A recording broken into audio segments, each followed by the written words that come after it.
Hello, everybody. Welcome to SportsBet TV. Paul Alster here with you as we stand on the very verge of the start of the Cheltenham Festival 2026. And it looks as if the weather's going to be set fair, and we could be racing over the 4 days on pretty much good ground, maybe with a little bit of good to soft. They're going to water a little bit, I think, as well to maintain the safety of the ground. But this is going to shake up the form book because a lot of the favourites that are going to be taking their chance over the 4 days have been winning when the mud's been flying. And that is going to certainly, I think, provide for quite a few surprises over the course of the 4 days. Well, if you happen to be new and joining us for the very first time, looking for information and pointers towards the Cheltenham Festival, then please press the subscribe button just below this screen, and then you'll be able to take advantage of my free selections, two for each of the 4 days of the Cheltenham Festival.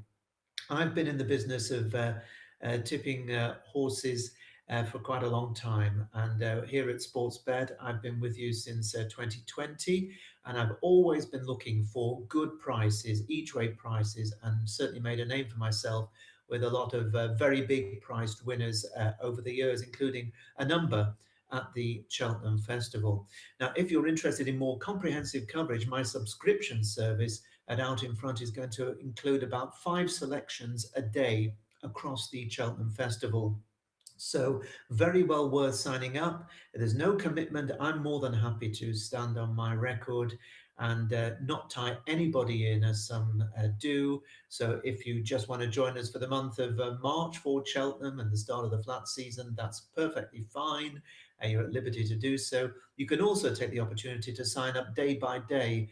It costs a little bit more in the long run, but that is your prerogative. And you can find out how to sign up by clicking on the link in the description box just below this screen.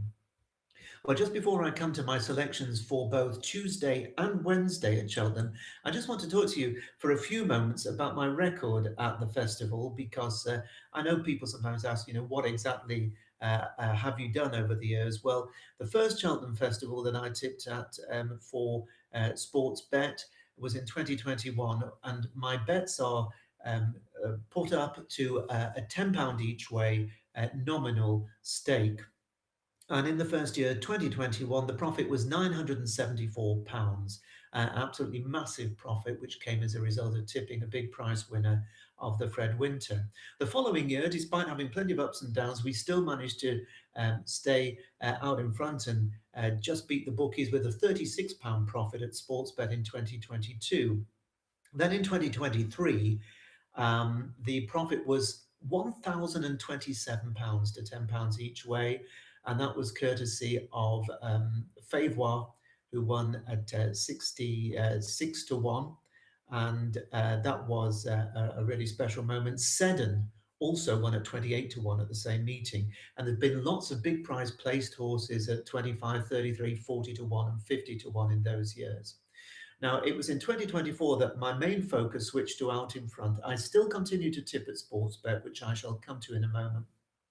The first Cheltenham at Out in Front was our only losing one. We just lost out there, £54 down over the 4 days.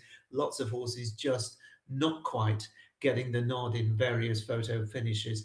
And then last year, despite plenty of ups and downs, there was a small profit of £45.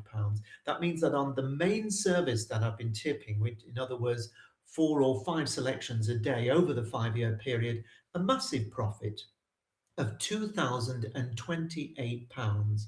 And if you just concentrate solely on the tips I've given at Sportsbet over those 5 previous years, that includes 24 and 25, where there were much reduced number of selections.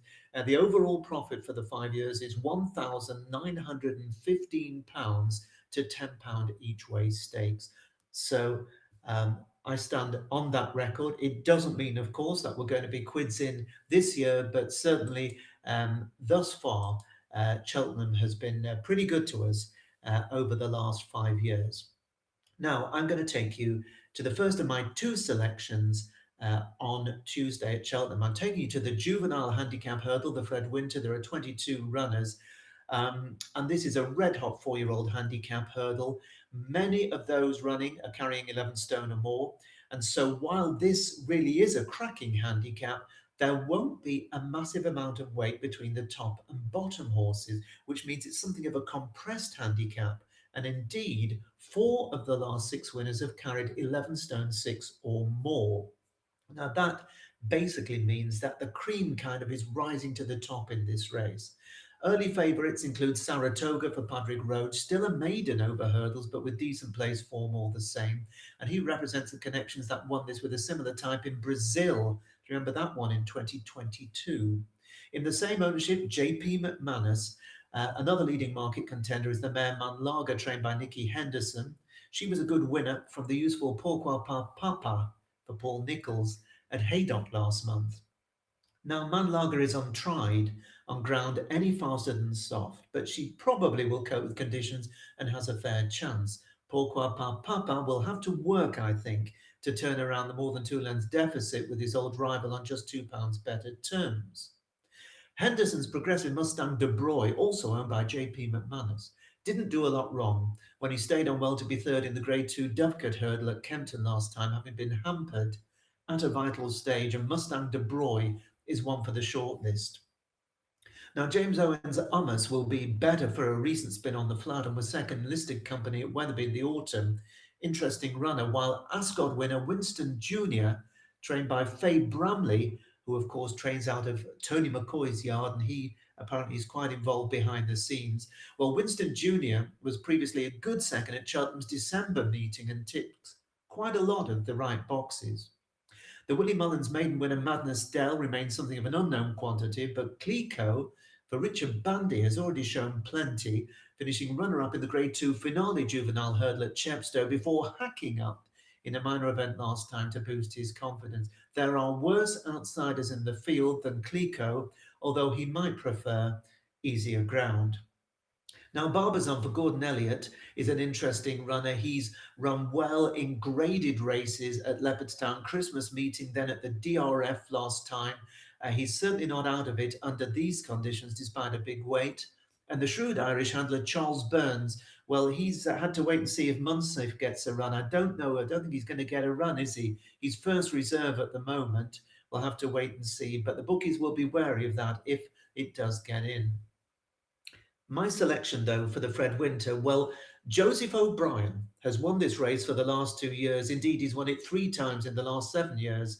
And this time round, he's got a couple of runners, Glen to Glen and Dignam. Now, Glen to Glen, decent on the flat, won a Cork maiden in December in good fashion, and that form has worked out well, and he probably won't be far away. But his stable companion, Digman, is my choice for Joseph O'Brien and the mount of Richie Deegan. A really interesting horse, this. He rattled up a 4-timer last summer on decent ground, and then they took a chance, taking him over to France for the Grade 1 juvenile hurdle in heavy ground. It didn't suit him, that ground, but he wasn't disgraced, finishing fifth. Been given a nice long break since then, and they must be delighted to see the conditions because the drying ground really is in his favour. He's a fresh horse, and we know that Joseph can get them ready, so he deserves a lot of respect, Digman. He's my first choice of the meeting at SportsBet in the Fred Winter, 20 to 1 each way for 6 places at the time of this recording on Monday afternoon, with Sky Bet and Paddy Power. That is Dignam, my first selection for you on Tuesday. Now, for my second, I'm going to take you to a little bit later on in the day on Tuesday. The Ultima Handicap Chase, the 320. Again, good to soft, good in places, 22 runners. Whole host of horses with chances, the likes of Jaguar and Iroko. Both represent JP McManus, who could have an extraordinary meeting if things go his way. The drying ground, I think he's going to maybe convince a lot of people that Jaguar is going to stay this trip. He's been campaigned at around 2.5 miles so far, but they're going to go a strong gallop because of the better ground, and that is going to test his stamina in a different way. I just wonder if he might be vulnerable over this far. Iroko certainly stays. He showed when he was fourth at Aintree last April in the Grand National. But following his good 2.5 mile win last time out at Ascot, he's gone up to 157. So got 12 stone, which could make life tough. And JP also has Johnny Who for John Joe and AJ O'Neill, who was second in the Kimure last season off a £6 lower mark. So we know he goes well at the meeting. But he was disappointing at Haydock last time, although this time of year he does tend to do well. I think Confusion will run really well for Joel Parkinson and Sue Smith after going well in the Peter Marsh chase in January. That was his fourth run in 8 weeks, and the break might have done him good. Maya Town, of course, was really impressive when he ran away with this race last year, but he's now £15 higher and he's had a few jumping issues this season. But at least you can say that Lucinda Russell and Michael Scudamore are back in form, and that's going to help his chance. They, of course, won this race as well as with Maya Town. They won it twice with the subsequent Grand National winner, Corrock Rambler. Ben Pauling's Handstands is a smart horse. First run in a handicap for him, plenty of weight, but he went well behind Protectorate last time. You've got the previous course and distance winner Highland for Nicky Henderson, who looks to have been safe for this race after a close fourth at Ascot just before Christmas. And Anthony Honeyball's Leave of Absence ran well when third in the Denman Chase at Newbury last time, but I'm just not sure if he's quite good enough for this. Irish runners include The Short Go and Blaze the Way, as well as Gordon Elliott's Patter Merchant and Search for Glory. But at a meeting where the Irish have dominated so much over the last decade and more, it's remarkable to think that the Irish haven't won this race since 2006 when Dundera won for Tony Martin. Paul Nicholls has never won this race, amazingly, despite many attempts. Quebecois will go for him, but I think he'll find 1 or 2 too good. A decent outsider, I think, is Resplendent Grey for Ollie Murphy, who's a real stayer, loves an end-to-end gallop. He's not without a chance of being in the money. But my selection here in the Ultima is Imperial Saint, trained by Philip Hobson, Johnson White, and the mount of Callum Pritchard. I fancy him to go really well, principally because the drying ground really is in his favour. He was runner-up on similar ground at the Aintree Festival last year over this trip, and on the only time since then that he has tackled beyond 3 miles was when he came home powerfully and then resisted a really strong late challenge from Richmond Lake to win the Peter Marsh Chase at Haydock in January by a neck. Confusion was a couple of lengths behind him in third that day and is £3 better off. Now, basically what I'm saying is the horse is unexposed over this trip. 2 runs at the trip, second at Aintree Festival, and a winner of the Peter Marsh. This is only his third run beyond 2.5 miles.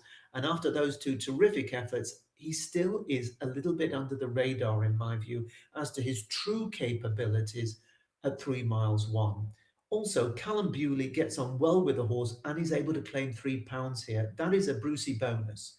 So at 20 to 1 each way, in fact, going 22 to 1 each way now, Imperial Saint with a number of firms and with 6 places on offer, all being well. I think it's 5 or 6 places. You'll have to check with your bookies. Imperial Saint's got a big chance on Tuesday. So those are my first 2 for Tuesday. Let me take you on to Wednesday at Cheltenham. We're expecting the ground to be good to soft, good in places, or even the reverse, good to soft in places. And my first choice for you is going to be in the opening race on Wednesday, the Grade 1 Turners Novices Hurdle. This promises to be a cracker. And this is for the sort of intermediate novices that some of whom could have run at 2 miles, some could have run at 3, but they're going for this intermediate trip. I really think Paul Nicholls has got a massive chance with No Drama this end, who won the Challow Hurdle. I know that's a race that doesn't always pan out, but this horse looks really good, and he's going to be a hard horse to beat, I think, No Drama this end. Willie Mullins, well, he's got King Rasco Grey, who was a very close third to Talk the Talk at the DRF. He's also got Sober, a very smart flat horse, and there's a good rumble rumours about this horse from the Mullins camp. He's got Sortido, who was second to Declan Queeley's I'll Sort That in a Grade 1 last time out. And I'll Sort That is going to have his chance for his trainer who rides him, Declan Queeley, which would be a fairy tale winner. They've all got proper chances, these horses. So too Act of Innocence for Nicky Henderson, who won the Sydney Banks at Huntingdon last time. And at a big price, Chris Gordon, whose horses are flying, has got one called Fortune Timmy, who ran well when placing in a Grade 2. And there's a bit of 66 to 1 around for Fortune Timmy. But my choice, well, Gordon Elliott has the outsider Risk Away, and he's also got Skylight Hustle and Ballyfad. And after the declarations were made on Monday morning, Ballyfad is the one that I have decided is going to be my choice. Um, Skylight Hustle is going to be a cracking second string for Gordon Elliott. He was gifted the grade one at Leopardstown at Christmas, but he would still have been a very good second to talk the talk. But I think the fact that Jack Kennedy, the stable jockey, has switched to go with Ballyfad, who was going to be my selection, but is even more so now, I think that is very significant because clearly Jack has chosen him ahead of Skylight Hustle, and that won't have been an easy decision, I don't think. Ballyfad lost his unbeaten record when he was caught in the last strides by Talk the Talk at the DRF last month, beaten a short head, and he shapes as though this longer trip is going to suit him even better than the 2 miles on testing ground. It was yielding over in Ireland, which is more or less good to soft in Britain, when he slammed a good horse in leader Dallier at Leopardstown on Boxing Day, so he should handle the quicker ground.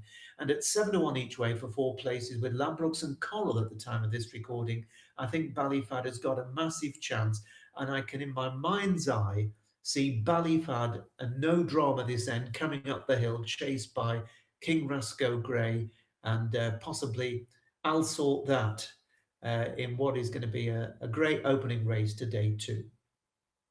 And then my second choice for you on Wednesday is going to be one of the handicaps, the 440, the Grand Annual, over 2 miles, good to soft, good in places, 20 runners. It's always run at a frenetic gallop. And last year, Jazzy Matty was my selection and won for Kian Collins. And that was over at Out in Front, where he was my selection.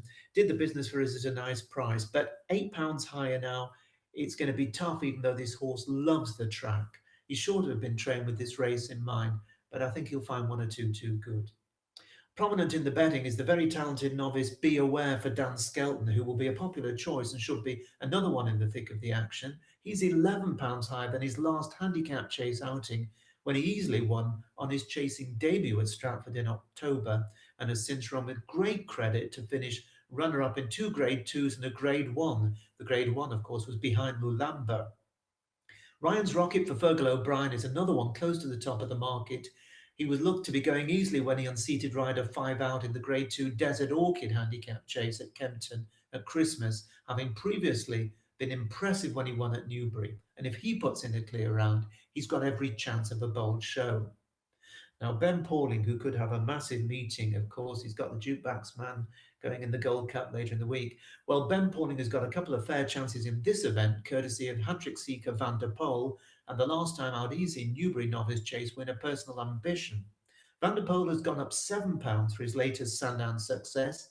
He might still have a bit to offer, while Personal Ambition has gone up £5. He jumped poorly, though, at the meeting last year, though, and was pulled up, did Personal Ambition. So Van der Poel, I think, is the more likely of the two Pauling runners. Now, Henry de Bromhead's Special Caddo is another outsider with a chance on his penultimate third at Ascot on a sound service, and his stable companion In the Pocket, though, does appear to be the yard's first string, and he is a really interesting contender. I could certainly see In the Pocket going very well.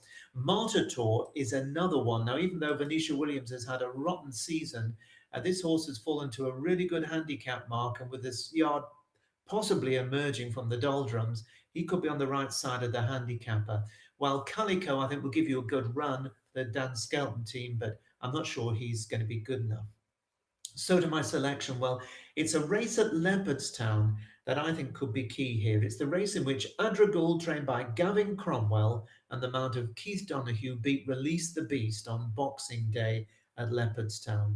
Now, Release the Beast is going to be in the race as well. He's gone up £4 for that. And then the British handicapper has added another £4 on to make life a little bit tougher for him, but he'll still no doubt go very well. But Adragul beat him by more than 2 lengths that day and has since run a really good third on ground that was softer than ideal at the DRF of his revised mark. I do think that Adragul has got every chance, especially on the drying ground. That really is coming in his favour, and giving Gavin Cromwell's very fine recent festival record, He looks worth a punt at the 16 to 1 each way for 4 places with Bet, MGM, and William Hill at the time of this recording. That's Agrapart for you, my final selection on Wednesday in the Grand Annual. Now, I'm going to be back on Wednesday, later in the day, Wednesday, giving you my tips for Thursday and for Gold Cup Friday as well. But if you want comprehensive coverage of the full meeting, then do check out my link in the description box below the screen. And you can join me at Out in Front, where I've really got some very in-depth thoughts on the majority of the races at the meeting. Whatever you're backing, though, I wish you the very best of luck. And most importantly, let's hope that all the horses and jockeys come home safely and that this 2026 Cheltenham Festival proves to be a real fun in the sun spectacle. Best of luck and bye-bye for now.